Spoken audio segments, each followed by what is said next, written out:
Welcome to the Hardcore MBA podcast with your host, Erlend, Bakke. Hello, we are live with Ian Dickson. He is a coach and a speaker. He has coached and mentored hundreds of businesses throughout the UK, and he has delivered more than 250 professional business seminars and motivational speeches. It's always good to have a bit of a tongue rambling in the beginning of a episode. So where are you signing in from today? I live down on the south coast by the seaside, down in sunny Portsmouth, although it's not so sunny today, and some of the weather we've had over the last few days, my goodness. So, down in Hampshire. Lovely. It seems to have calmed down now. Yes. In fact, we probably struggle to hear ourselves here in the marina because when the wind blows here, you hold on to everything. I tell you, it's proper loud. So could you tell us a little bit about your journey from being a Brixton police officer to where you are now? Yeah, certainly. Whistle stop tour. So I took a test at school which said a ticky box test, and it said that I was destined to be a teacher or a trainer. And as a spotty 16-year-old, I completely ignored that and I went and joined the police force and thoroughly enjoyed myself. Did 8 years in Brixton, southwest London. I probably saw more about life in those 8 years than I will do for the rest of it. But I then had 2 young children, really wanted to try something different, left the police force and started my own business. Actually just selling. I was selling spectacle frames to opticians. But again, it was just a massive learning ground for me. Sold that business, made a shed load of money and did what any 27-year-old would do. I spent most of it in the pub and on cars and on girls. And then went and got a job. So I'm very honest, but absolutely had a great time. And then I always wanted to be a big cheese, a corporate lad. So I went on that journey, and the truth is I blagged a job at as the IT director for Marie Curie Cancer Care. Such a long time ago. Based in London, so I was commuting from Portsmouth to London every day. It was a long journey. Cycle to the station, train to London, tube to the office, and then reverse again. It was a 14, 16-hour day. And if you wanted a pay rise, you used to have to go and shake a tin at Waterloo Station. It was kind of tough. So, and then I took another job over in, and I've missed loads of stuff out in between. I'm 55, so I've done lots of different things. So, then took another job, which I thought was going to be closer to home, over in Reading. And I was driving to Reading every day. It was an hour and 45 minutes every day each way, 105 miles. And I was an operations director for a very large telecoms company and directly responsible for hundreds of people. Absolutely loved it. Felt like I'd arrived. 6-figure salary, lovely car, but it was 7 days a week, full on, made me unwell. I spent the last 2 years of my time there working with HR, making people redundant. It was the big collapse, and we were having to lay lots of people off on a regular basis. And then one day they did it to me. So they pulled me into the very same room and slid the envelope across the table and said, "Really sorry, Ian, we've got to let you go." So I came home and there's some video out there about my journey home. It's actually really quite an interesting story, and I'm sure I'll touch on it a bit later on. But I was really low for about 6 weeks, really struggled, didn't really know what to do. I was 43, 44 years old, midlife crisis, and then the nice big fat check arrived from the redundancy, and I went to America and trained to do what I now do. I trained to coach. And in all honesty, I haven't worked a day since. So that's how much I love what I do. So that's a bit of a whistle stop. You never worked again. Absolutely. And all my partners always tell me that, that I work twice as hard as I ever did, but because I love it so much, it doesn't feel like work anymore. So a lot of people that sell a company, they'll go out and of course spend it, but you chose to actually go in and work in a job under somebody else. What made you make that transition? Partly out of need. So, I was young and didn't invest my money wisely and ended up having to work. The other thing is that I left school and joined the police force. So I had no real exposure to being employed from a traditional commercial sense. And I'd always wanted to get onto the corporate ladder. I just had this vision at school of wanting to be Donald Trump, or maybe not Donald Trump, but that kind of big office on the top floor kind of thing. So yeah, you liked watching Wall Street and. Yeah, I guess so. So it's kind of weird because now, it certainly doesn't float my boat anymore. But back then, yeah, that was my big thing. So that's why I took the job on, out of need, but also I just felt that it was the stepping stone into climbing that ladder. So how did sort of the police force train you mentally? Like what kind of mental skills did you learn there that you applied later in business, and sort of mental toughness or mental softness, whatever you learned?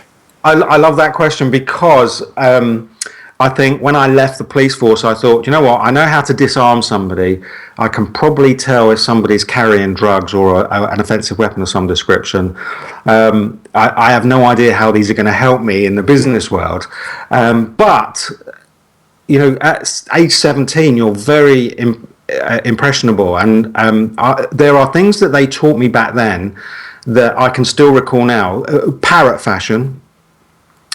And whilst I didn't understand the term neuro-linguistic programming back then, NLP, and they certainly didn't refer to it as NLP, and in fact they may not have even known that they were using NLP, but they absolutely were.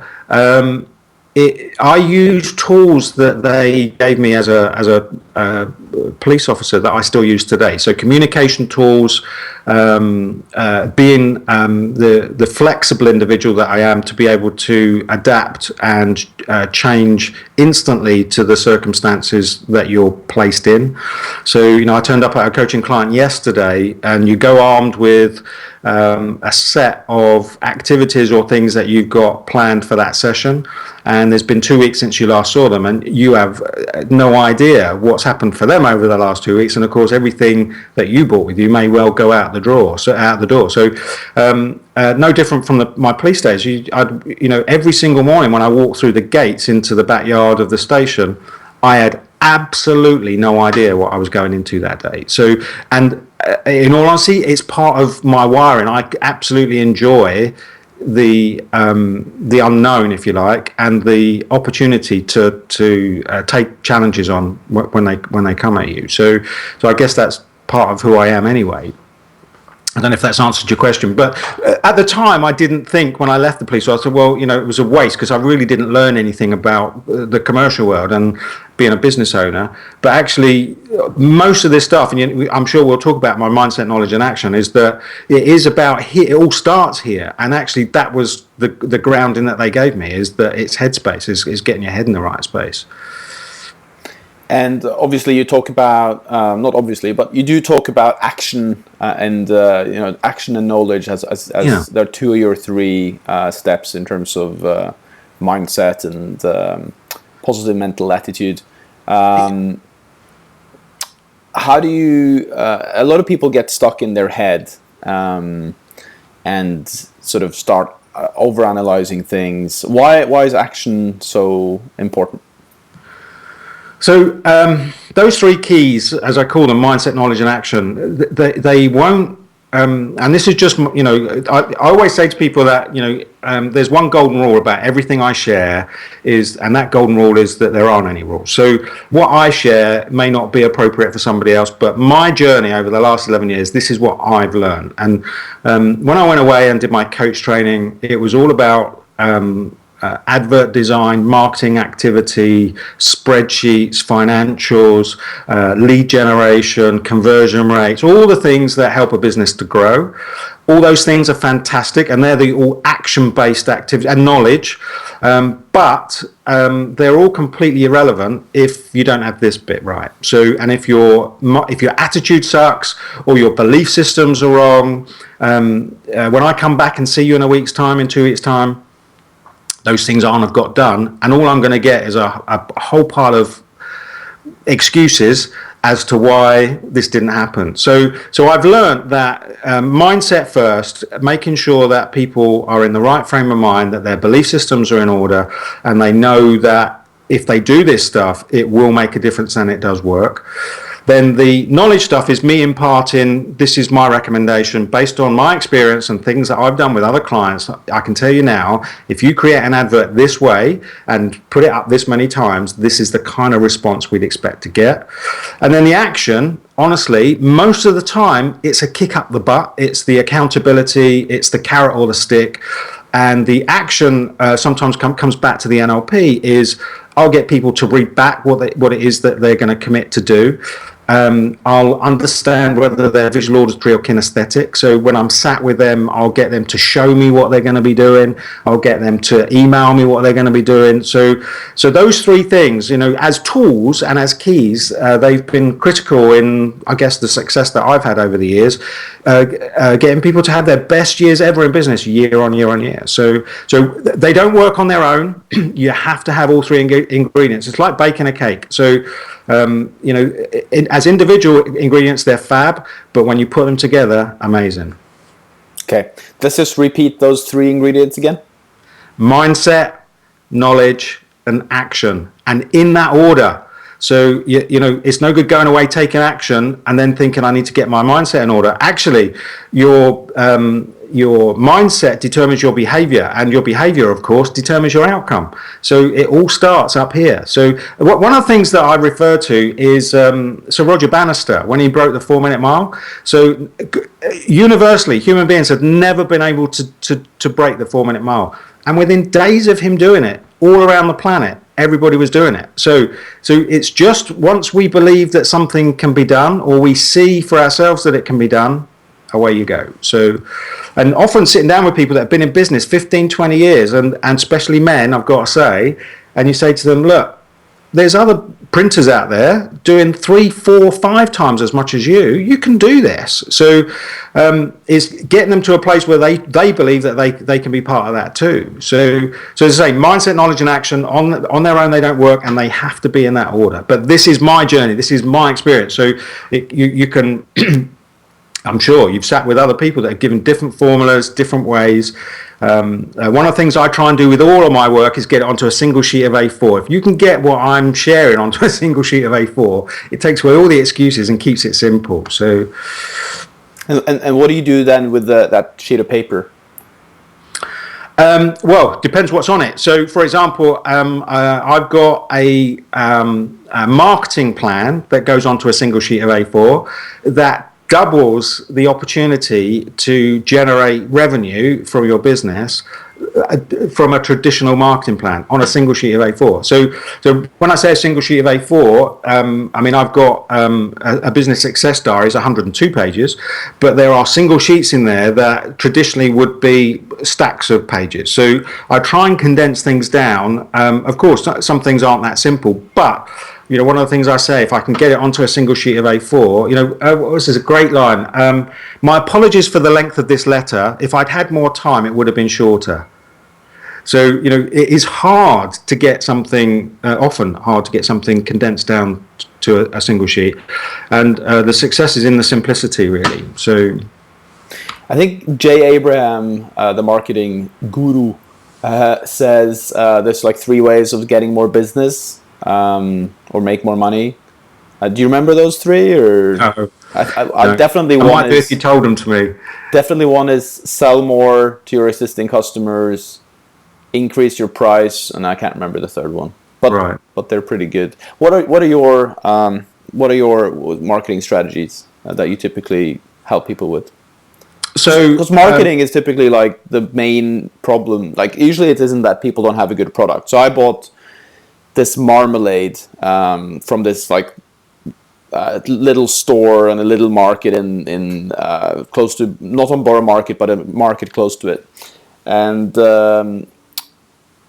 she's selling a couple of jars a day, and she has fun with it. But the difference between her and somebody selling millions of jars is typically sales and marketing. Yeah.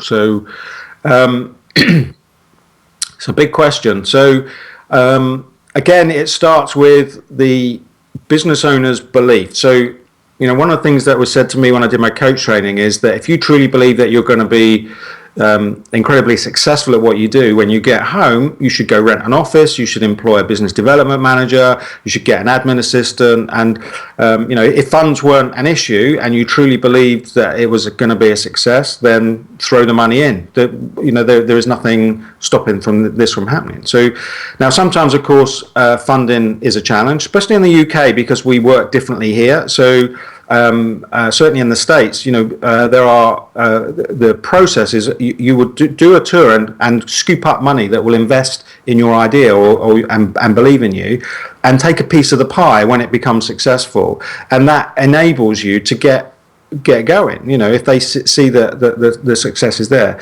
Whereas in this country, I think we're left to our own devices, and we end up on a slow journey there. So very occasionally somebody breaks through very quickly, but it's a lottery win. It's just so unusual. Marketing for me, certainly, one of the things I wrote down here when you sent me these questions, one of the things I wrote down is that we've become social media lazy. So I think that people are using these platforms and ticking a box to say, I've done my marketing for today, because they've connected with 5 people on LinkedIn and done a Facebook advert, and they're paying £15 a day. It's just like, there's 3 noughts missing off that activity list. That's the scale of volume on online activity that is where it needs to be. So one of the mistakes that I see is that online we are 2-3 noughts short of activity. Is that's the truth of it. The other thing is that I think that we live in a tomorrow world. So what happens is we do stuff to get us to tomorrow. We then do stuff to get us to tomorrow, and then the customers that we get today, we service those customers, and then we're trying to get a new customer for tomorrow, and we forget about what we should be doing the other side of that customer, the other side of that sale. And so one of those single sheets of paper that I talked about is that you've got your traditional marketing funnel, is that I then turn that funnel on its side, and then I create the same funnel the other side of the sale. And if you've got 10 or 15 things going on to get them into the funnel and get them to the sale, you share with me the 10 or 15 things that you then do the other side of that sale, because those people will come back round into your funnel, or even better, they'll come back round into that funnel holding somebody's hand.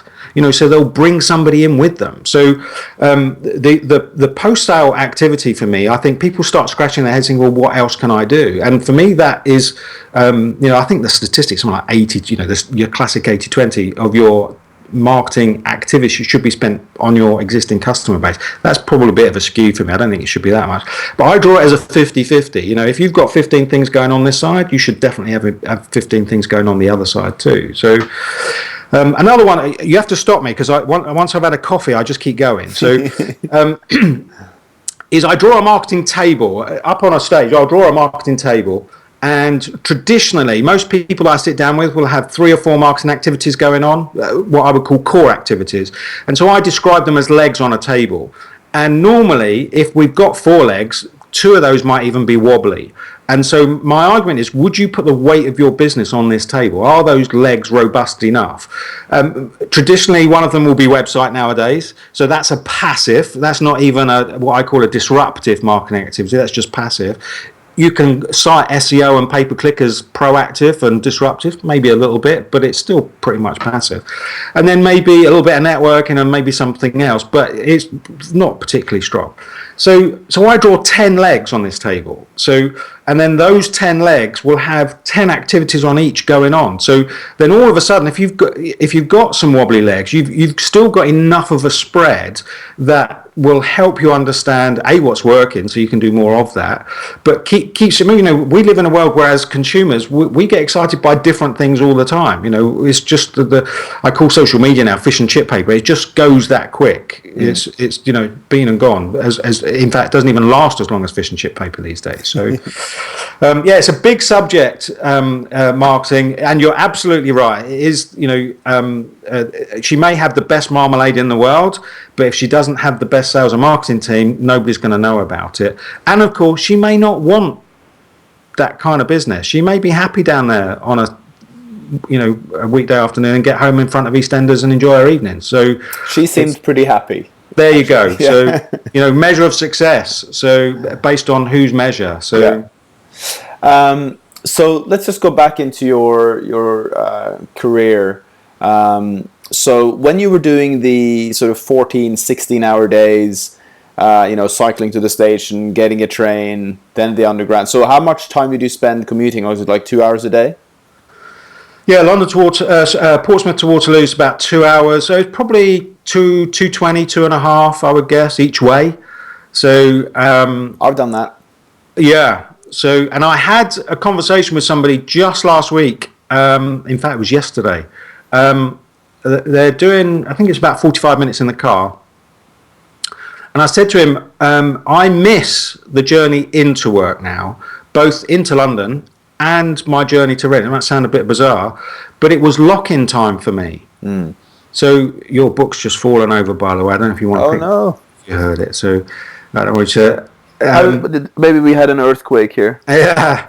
So because it was lock-in time. So in the car, going to Reading each day, it was my prep time. Almost a form of meditation, if you like.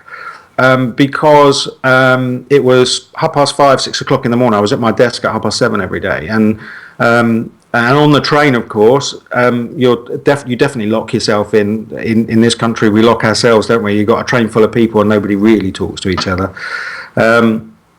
So I missed the journey, and on the way home, not so much because I was spent. You've done a full day, and you just want to get home. So I used to use that time a lot. So and now you have to. I mean, it's in my diary. I create. I falsify, if you like. I false create it. So otherwise, things come at you all the time that take it away from you. So. No, I definitely like.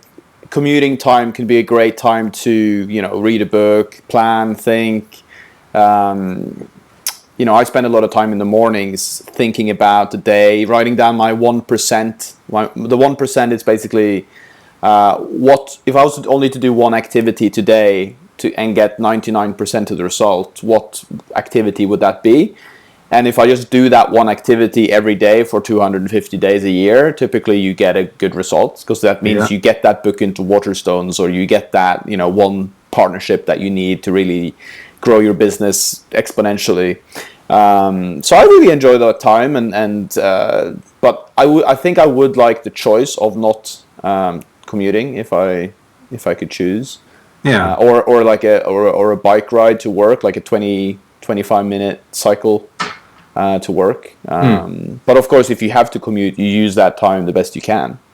Yeah, exactly. So, and I used to get, I still, it's probably one of the things that irritate me. There is so little that irritates me in life now, but one of the things that does irritate me a little bit, because it's an unknown, is if I get stuck in a gridlock in a traffic jam. It doesn't happen very often, but even today, when it does, it frustrates me, because I don't know how long I'm going to be there, and of course I'm obviously going somewhere, so there's a chance that it's disrupted there.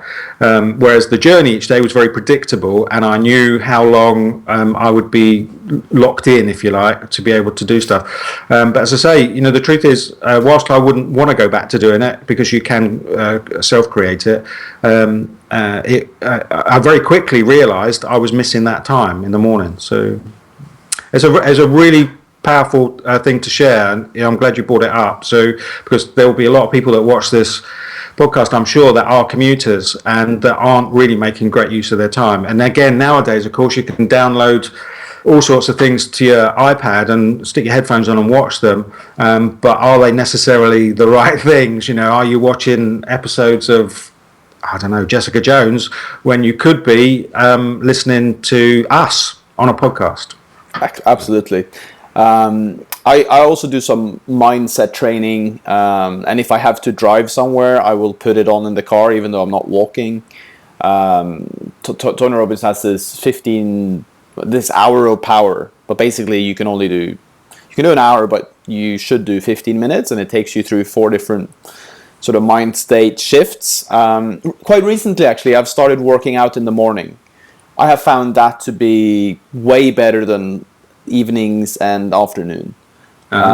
Just because it gets you up, it gets your body. Because you read about Tony Robbins would say work out in the morning, but for me, like 3 years ago, that was just very hard. Like I just didn't have the structure, like, because the structure and the motivation would be me. So I would have to say, I have to get up now to do this. And it just seemed like another willpower thing, because when you have your business and you are wanting and willing to make it happen, bigger than it is, it's just another thing that you have to force yourself to do, which becomes like a long list of like, okay, I've got to get up early, I've got to do my power walk, I've got to do the green smoothie, I've got to do this, I should do this, I should do that. And then it becomes, and unless you've sort of locked that into like a habitual routine, it's incredibly difficult to follow through on all these things. So my question to you is, when in business, so let's say, I think when everybody starts a project or a business, they're very excited, and that typically lasts for a while, like 3 weeks, a month, 6 months, maybe a year. But typically things take a little bit longer than we plan, and then we get discouraged, and then that kind of sort of chips away at you over time, and then eventually you go, oh, screw this, I'm going to try this other shiny object because that's going to be better. And the reason why I can say that is because this is something that's happened to me, because I've probably started 10 businesses, and I have 3 businesses that make money. And the only reason why they make money is because I've stuck with them for longer periods of time. But I do get discouraged with things that I do. So I guess, how do we on a daily basis kind of remember the 4-minute mile? I mean, we could print out the picture and have it above our desk, and how do we actually live in that mindset where our dreams will come true, can come true, and constantly live there?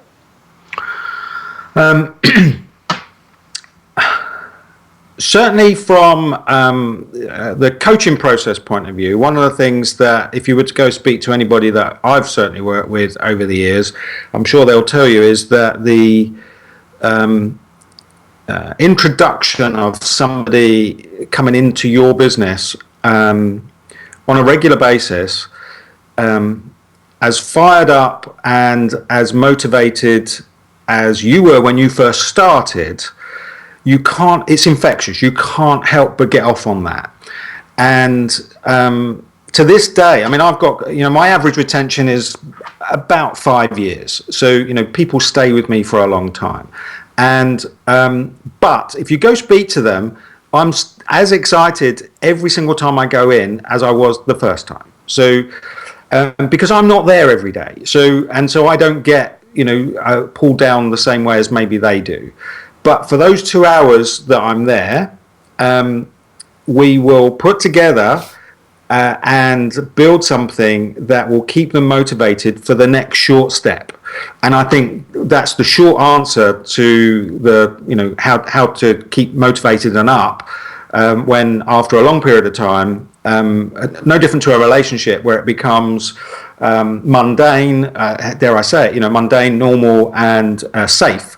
What do you do to excite and create a sense of as it was when you first started? So for me personally, I guess I'm incredibly lucky in as much that I work in an industry where these fireworks go off every single day. So now whether it's I'm with an estate agent, and I can't get excited about estate agency. I've coached 5 over the last 10 years. It's business, so I get excited about the fact that these individuals are starting to have success and starting to put things together and start to get back on track. So every single time if I go around and see 3 different clients in a day, and butcher, baker, and a candlestick maker, the actual process is the same.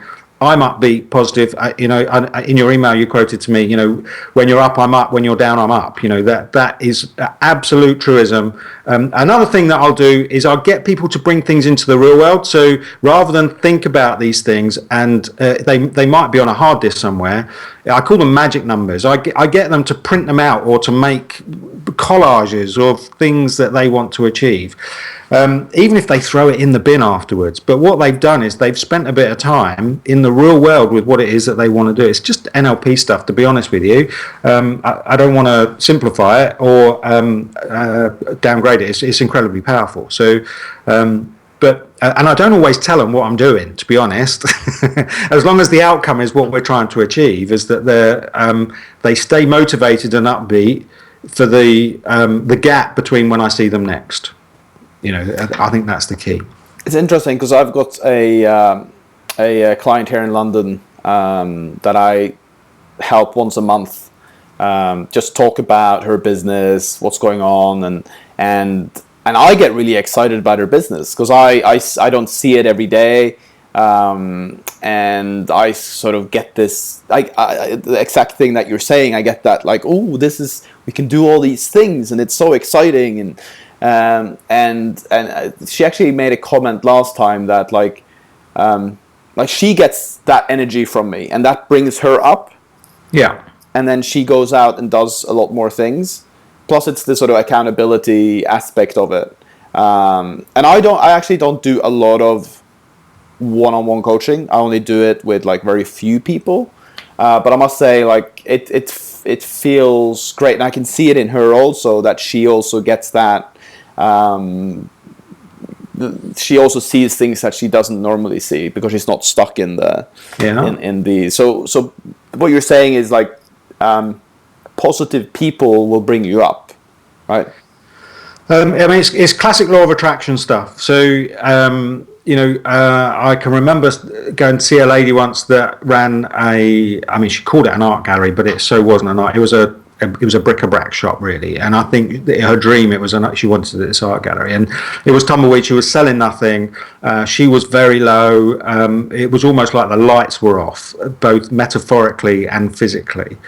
And I said to her, all the time you're sat in here in the dark, customers may be even coming in here and you're not seeing them. It's just opportunities maybe. You've got to break this state. We've got to get you out of here and we've got to start again. So I said, until you lift the shutters up, people are going to be walking past in front of you, waving £5 notes, £10 notes, and you're just not going to see it. So again, it comes back to this classic mindset, knowledge, and action. Is getting people back into a frame of mind. Very privileged. I'm going to name drop now. I shared a stage with Jack Canfield about 6-7 years ago, and this was in Los Angeles, and he talked about irritations list. If there are small things that irritate you in life, you should make a list. It could be that your partner leaves the toilet seat up, the Hoover doesn't get put away. Just little things that just annoy you, because what they are, they're shutters, and you start to dull down your senses to these things because you don't want to create the conflict over something petty. And actually what it's doing is that it's dulling your senses to everything. We cannot decide that we're going to see the good stuff and just not the bad stuff. If we dull our senses, we dull our senses.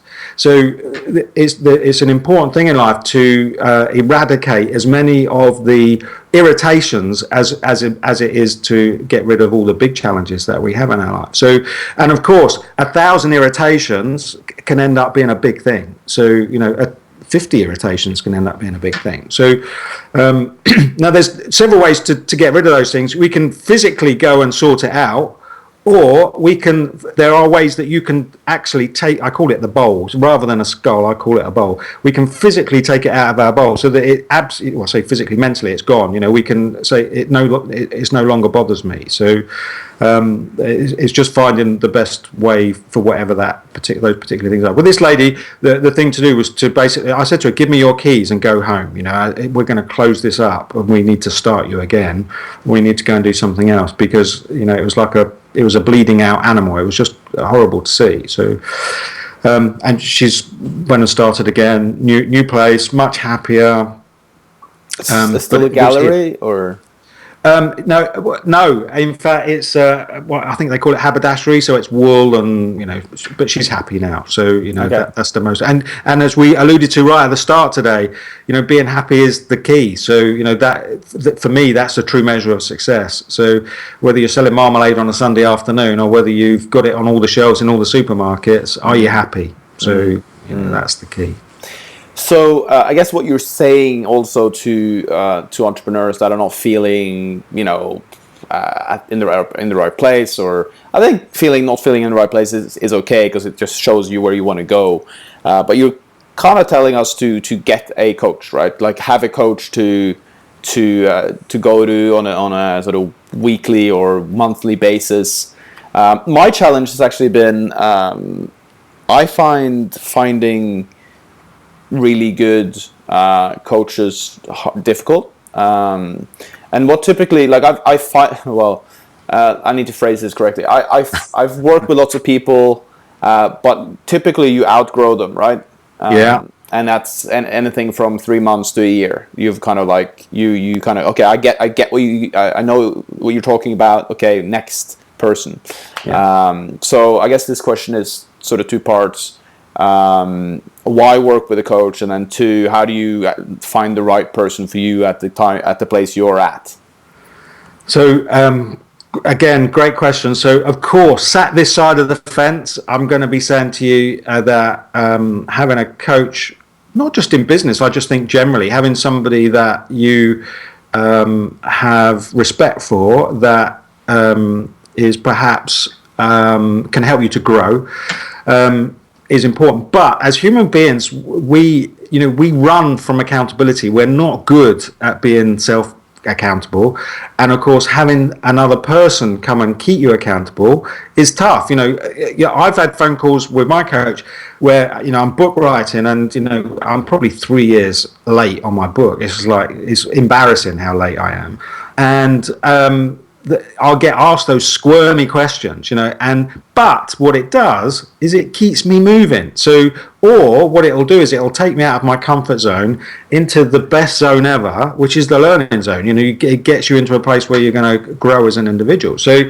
I think anybody that's had a good coach, because I want to answer that question too. Anybody that's had a good coach or worked with good coaches, I'm sure they'll tell you that one of the keys is the accountability, is being held accountable,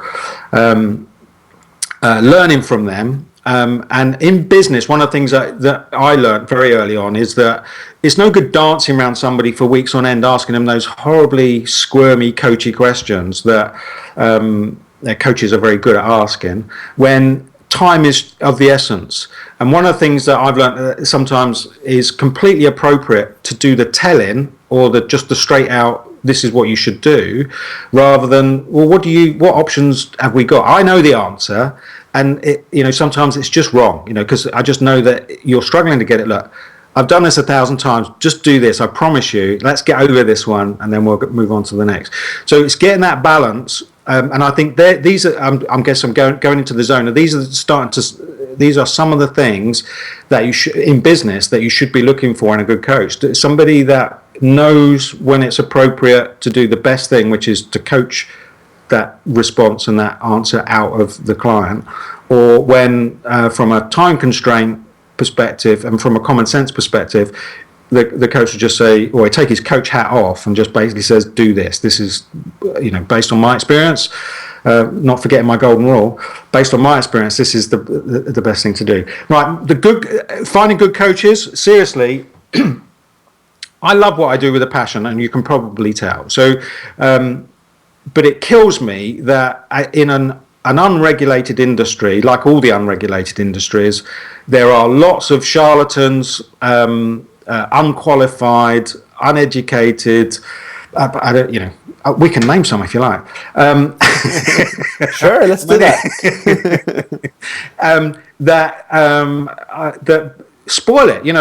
They basically make it difficult for those that are genuinely interested in seeking out the help and support of somebody to take them to the next level, sifting through all the dross to find the good ones is hard, because you don't really know until you're into that relationship. So, I mean, you can hit the equivalent of Trustpilot and Checker Trades, I guess.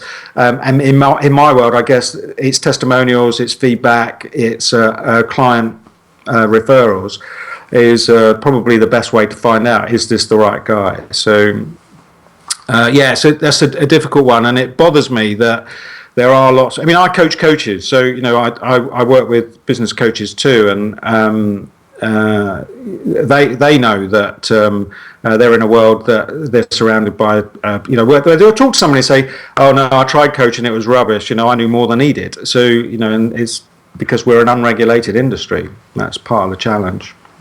So part of being getting paid also. So a lot of coaches struggle to get paid what they want, and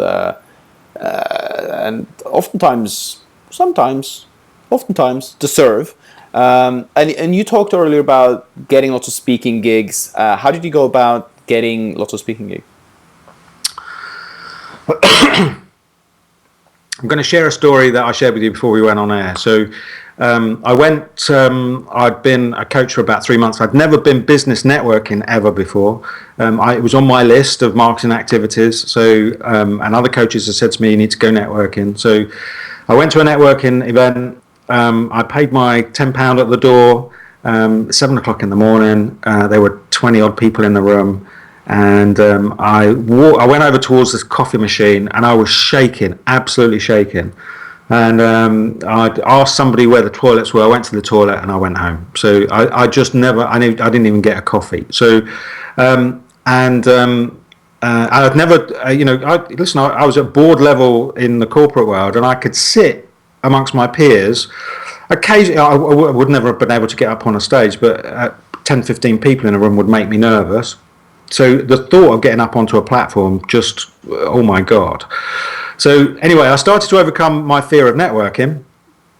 And then I was I was at a conference I think it was in Brighton. And so somebody said to me, in order to be successful in this industry, you need to get on stage. And what he meant by that was, if you're on a platform, people, regardless, before you even speak, there is a perception that you're an expert. So predefined. It's then up to you to blurt out information that tells them whether or not that's a fact. But you're in a good space, right? It's a bit like if I put a white coat and a stethoscope around my head, around my neck, and I sit and talk to you. There's an assumption that I'm going to be, educated and I'm trusted. So I came home and started to think about that. And as I say, I love getting out of my comfort zone. And I thought, well, it's actually great leverage. So rather than me go see people individually to try and find one, I could get 30 people in the room to find 3, working on a 33% conversion. If I get 30, I'll get my 3 appointments, I'll get my 1 client. So we went down that route, and I learned to love what I hated. And if I look back on some of my early PowerPoint packs, I think to my mind, God, I can't believe I stood in front of that. I got very good at marketing seminars. I won a European award for seminar presentations. And because it became my mainstay marketing activity. So it's kind of weird, because I was getting on a stage and doing a talk, but actually it was marketing for me. So, and people saw I was giving away content. These events were free. I was giving away content. But what I was getting was my 3 appointments. And from those 3 appointments, I was getting a coaching client. So, and then about 5 years ago, I started to get invites. Can you come and do a talk here? Can you come and do a talk here? And I started to cut my teeth getting onto a stage in other people, they fill the room for me. And then probably about 3, maybe 4 years ago, I started to apply my same fees to my time if somebody wanted me to go and speak, because I was getting really busy driving around the country doing talks. So, and the other thing is that, of course, as you know, if it's something that you end up loving doing, the chances are you're going to do a better job. And I did a TV show, an internet TV show, Business Connections Live last year. I did it twice actually, and they introduced me as a motivational speaker. And I said, I want to get something a bit clear here. So I'm not really a motivational speaker. What I am is a motivated speaker. And so if people get motivated by what I'm sharing, then that's a bonus. I love what I do, and I'll always deliver in a very motivated way. My goal isn't to motivate people as such, is to impart knowledge. So that's my primary objective here, really. So and so I sort of slid in, really. I hit a tipping point where when you speaking a lot, people want you to speak even more. So and I love it. It's like my big thing. So it's the icing on the cake for me, really. So would you say that's the most effective way? So you can do webinars, you can do video podcasts, you can do lots of other things, but is it actually physically going out there and speaking, reaching out to event organizers, going to events, like getting on stage? Is that really the tipping point? I'm a big energy man. So obviously once we've done this and we get to feel no energy from anybody that might be sitting and watching this over the next 6-12 months. And on a webinar, it's very much one way. You can't even see people. I struggle with those. I'll do them because I'm imparting knowledge, but getting onto a platform, because I can be interactive. I tend to be, I'll ask questions and you'll get shows of hands. You can feel it. You can feel it in a room. So if you go to a nightclub, you can feel it. If you go to a funeral, you can feel it. So if you're doing a keynote a conference somewhere, you can feel the energy in the room. And I think that's probably one of the things that, that's the hit for me, I think. So I do the other things, but for me, it's the invite to. I've got a friend. In fact, Brad Burton is a personal friend of mine. Is the UK's #1. I was with him last weekend, and he's always ribbing me because one of the things that I like to present in front of bigger audiences. So, and I said to him, it's because of the energy. So it's no different to, I guess. You want a bigger hit. The more you get used to it, you want the bigger hit. So for me now, I don't really get nervous. So it's getting the energy back from a big audience is really what I love to do. So, and of course, it is just great leverage. It's like crazy. If there's any coaches out there that haven't gone down this route, I'd highly, highly recommend get yourself on stage. It was the best thing I ever did. So you mentioned you're working on a book. What other things are you working on? So basically, if you've been watching this video or listening to this on Stitcher or iTunes, what are you working on going forward? What do you have any events coming up? How can we work with you? This is your opportunity to tell us more about how to get in touch with you. My sales pitch. So brilliant. Books coming. I've told my children they can go into Waterstones this year to buy my book, so I better do it this year. We're going to do Mindset, Knowledge and Action as a book. It just makes complete sense to get that into print. I've also got a book called The Business Zoo. Just very briefly, a guy sells a company incredibly successfully, and then takes over a zoo and makes it work. And the guy who buys the company that from the previous guy, the business drops, and he's taken his daughter to the zoo one day, and then realizes the guy who owns the zoo is the guy that used to own his company, and so he gets an appointment with the guy who owns the zoo, and he takes him around the zoo, and he gives him all the business tips and advice based on animals and things in the zoo. So. It will come, I promise you, because whenever I share it with anybody, they say, my God, I want to read that book. So events, I'm running an event here in April, Sales and Marketing Day. We did a business planning day last November, very successful. I have a business success diary that we've sold so many of those. And then what happens is people that come to this first event, they'll get a double whammy by coming along to the Sales and Marketing Day then. So we're doing that in April. You've caught me mid-brand. I rebrand probably every 3 years, reinvent. New website coming, iandickson.co.uk. When I first started, it wasn't available, so I've just been able to snuffle it back. So we're putting a new website on there. If I'm sure my website people will get to watch this, I need it up in the next 2 weeks. I don't know when you're going to go live with the podcast, but I was with them last week. It's I would say probably 3 or 4 days. So by the time this comes out, iandickson.co.uk, you should find lots of information about me up there. There's an events diary on there, so you'll be able to see the events. Any speaking event that even if it's third party, I put them up on there. My events, of course, you'll see on there. From a coaching perspective, there's lots of information on me about me on there. Globally, I don't know if I'm still in the top 100, but globally, I used to be in the top 100 coaches to follow on Twitter, unlock_success. But I'm just waiting to hear back from Twitter to see if I can have Ian Dickson, because that's been dormant since 2009. So keeping my fingers crossed that I can, but to be honest with you, that'd be fine. But it's unlock_success on Twitter and Facebook. I'm fairly big on Facebook. So social media platforms, you'll have no problems finding me. And this business diary you were talking about, is that a physical book or? Yeah, it is. Yeah. So I have got a book. In fact, I've got a motivational journal that I wrote. I did lots of hand-drawn cartoons with inspirational quotes on them, and got a cartoonist to turn 200-300 of these into a theme, so they're consistent. And then we put them into a hardback journal, full color journal, and I've got those, but they're not currently for sale. I need to get.